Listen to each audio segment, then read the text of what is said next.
The root of all problems is economic problems. Hello everyone, this is Cynthia, who views the world through the lens of economics.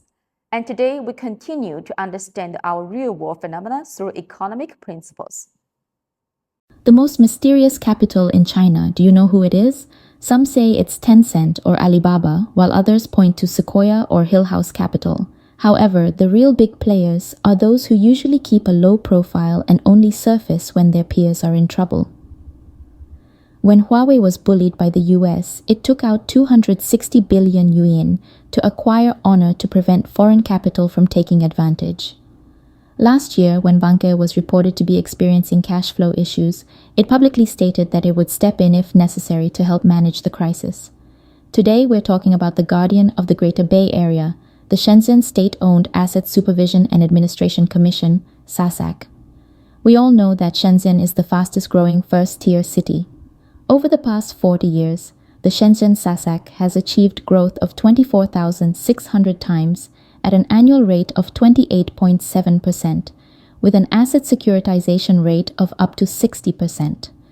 This means that a significant portion of its funds are used for investments. In comparison, Warren Buffett's investment return rate is only around 20%. According to the latest financial report from Shenzhen Investment Holdings, their revenue reached 1.2 trillion yuan in 2023, and they paid over 100 billion yuan in taxes. If you take a tour around the Greater Bay Area, you can't avoid encountering the influence of Shenzhen SASAC. Whether it's clothing, food, housing, transportation, or tech and internet sectors, they are either subsidiaries or investments of Shenzhen SASAC.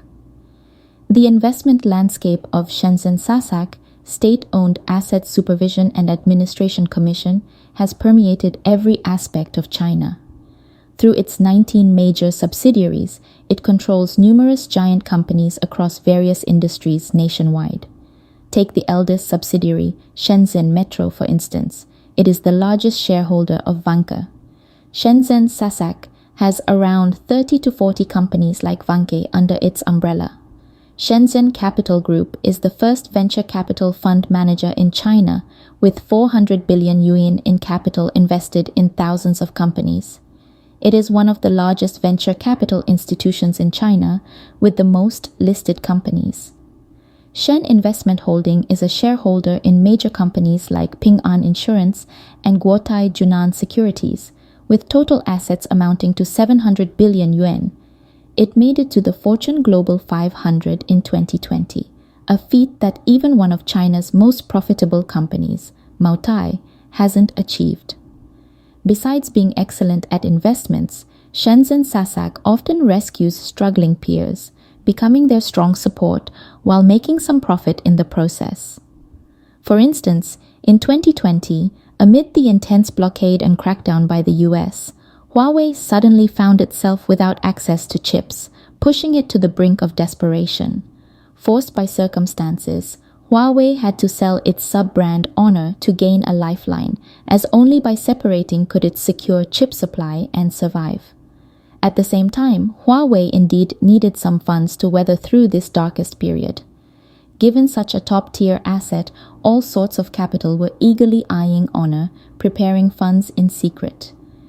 After all, Honor had always been a core asset of Huawei, and whoever acquired it could gain a significant foothold in the Chinese market. Its team also came directly from its parent company, Huawei. Securing Honor could potentially mean gaining a part of Huawei's technology and getting a better grip on its critical resources. Such an opportunity was too good to pass up, no matter the cost. Various capital entities were excitedly making preparations, but in the end, they found their efforts to be in vain. Suddenly, a seemingly unknown company named Shenzhen Zixin New emerged out of the blue, acquiring Honor at a staggering price of 260 billion yuan, snatching it away from a pack of hungry wolves. Deeper exploration reveals that the major shareholder behind it is Shenzhen SASAC. By securing Honor, Shenzhen SASAC not only preserved our pride, but also bolstered Huawei's confidence to stand up against the US. This subsequent resilience laid the foundation for the leading position we see today in the Chinese domestic chip industry. There was also the globally sensational case known as the Baoning-Vanke battle, often referred to as China's first major corporate war. Capital entities engaged in a fierce struggle, all vying for control of Vanke. At that time, Vanke was the leading real estate company in China, but due to some internal issues, its stock price continued to languish, making it a prime target for opportunistic capitalists. Theoretically, acquiring a stake of less than 20 billion yuan could make one the largest shareholder of Vanke, as its shares were highly dispersed and could be collected from various small holders. Leading the charge was Baoning and its chairman Yao Zhenhua, with China Resources throwing the situation into further disarray. Giants like Evergrande and Anbang also entered the fray. Vanke found itself being carved up before its eyes, powerless to stop it. In its moment of crisis, Vanke turned to Shenzhen SASAC for rescue. Shenzhen Metro Group ultimately acquired the contested shares for 66.3 billion yuan, becoming Vanke's largest shareholder and undoubtedly the biggest winner. Over the years, Shenzhen Metro Group has received dividends amounting to billions annually from Vanke, making it the most profitable metro company in mainland China. In fact, its profits surpass the combined earnings of all other metro systems in the country. However, it is important to mention that a major reason why everyone prefers having Shenzhen SASAC as a major shareholder and leader is because it almost never interferes with the company's operations.